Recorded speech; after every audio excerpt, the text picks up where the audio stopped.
The Autumn Kamuy wears a patchwork cloak, every hill covered in its uncountable colors, no canopy alike in its joyous exultation, that it may soon rest under winter's blanket.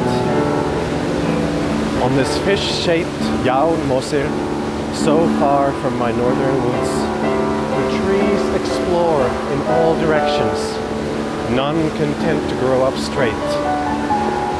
The birches twist in pleasure, and the oaks lift as hands to the sky.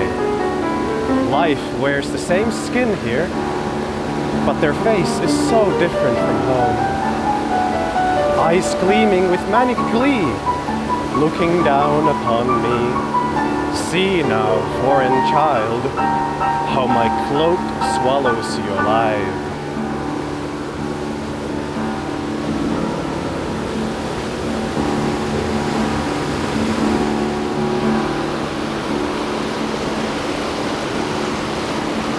See now the fall of Hokkaido, or Yaun Mosir, as the Ainu call it.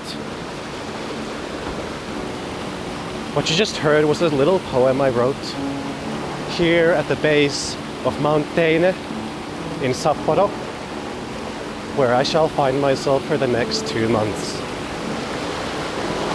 Exalting myself like the canopies in this great, well, words really fail me to describe the sublime beauty of this autumn matsuri, perhaps. Matsuri of the trees. A carnival, a festival. So ephemeral in a way, you know.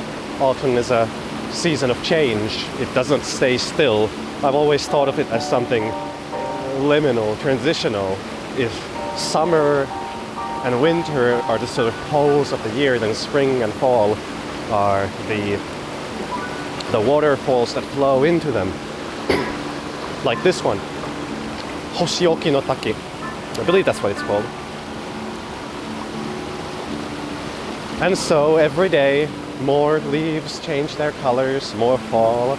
Some of them burned from the unusually warm and long summer, though I believe that it might not be so unusual these days anymore, at least in the coming decades. Climate change affects Hokkaido just as much as anywhere else, Finland included. But there's not much that I can do about that as a single person. What I do is spend all the time that I can here in these woods. This is right next to these suburbs. This is not a national park nor a nature trail or anything like that.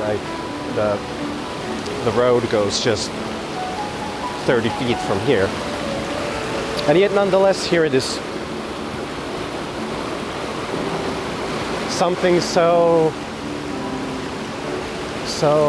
very healing in a way. This kind of nature is not available in Finland. It is so different. Finland is very coniferous. Spruce and pines and junipers and evergreen forests are the majority of the land. There are pines and cedars here, but as you can see, most of this is completely deciduous. Absolutely incredible. I hope you can hear me. I have this new lavalier mic that should hopefully be picking up my speech without this river drowning it out too much. Although even if it did, that wouldn't be so bad, I don't think. What are my words compared to the roaring of this endless cycle of water, you know? Oh, you might not be able to see me now. I'm not quite sure what the camera captures there with its ultra-wide lens. I'm of half a mind to strip naked and jump in there because of how clear and beautiful the water looks, but perhaps due to the waterfall right there, I should avoid that. I'm in Hokkaido to do my master's thesis, hopefully, about the Ainu and their sort of interconnectedness of indigenous cultural activity and political activism. The sort of connecting tissue between political participation and civil and cultural engagement. You know, how are musical, arts, dance, community events, how are they in a way also part of this larger advocation for visibility and for the rights of the indigenous people of this island? I'm quite excited to see where that goes. Now yes, this is the first episode of a roamer's diary. The roamer being me, and the diary being that which I say. I'm editing a video about Tokyo. We'll see how that turns out. I think there's some interesting philosophies there to be found. But I wanted to just, the day was beautiful, the place is beautiful. I wanted to record this little video about, you know, hey, here I am in Hokkaido, nice to meet you, you know, and show off this wonderful place, this wonderful waterfall and its surrounding forests of Mount Teine. What a god to live, what a kamuy to live next to. There's been a lot of bear sightings recently in both northern Honshu and in Hokkaido.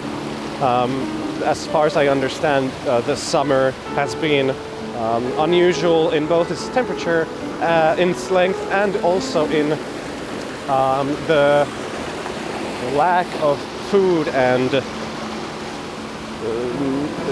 nutrition, you know, for the bears in the mountains, and so they're coming closer and closer to human settlements, even to the streets nearby. There's been bear sightings in this area too, and so, you know, I try to keep my voice loud enough that, you know, I don't spook one by accident, but then again, there's this whole river here roaring though, so they might not even be hearing me, but I try to say my yoroshiku onegaishimasu to the oh goodness me, I forgot what the bear gods are called in Ainu language, but some kind of kamuy, of course.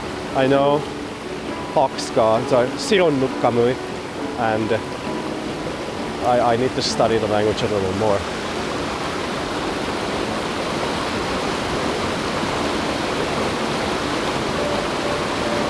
I suppose that's about it. Yes. I didn't really plan any script for this, just off the dome. Besides that, I hope you will be excited to see more video content of the nature of Hokkaido and its cities and its people, and I'll try to, I have a little pocket camera with me that I'll try to use for all kinds of little video content. Maybe, hopefully. I've already recorded some stuff in Hakodate and in the town of Otaki, so I'll try to make something interesting. I have a piano available to me, as you probably, I assume have been playing it throughout this video. I have a piano available to me, so I'll try to be improvising some background music. Yes. I suppose that's it. それでは以上ですね。今度の動画を楽しみにしてくださいね。それから僕は多分家に帰るんですよ。はい。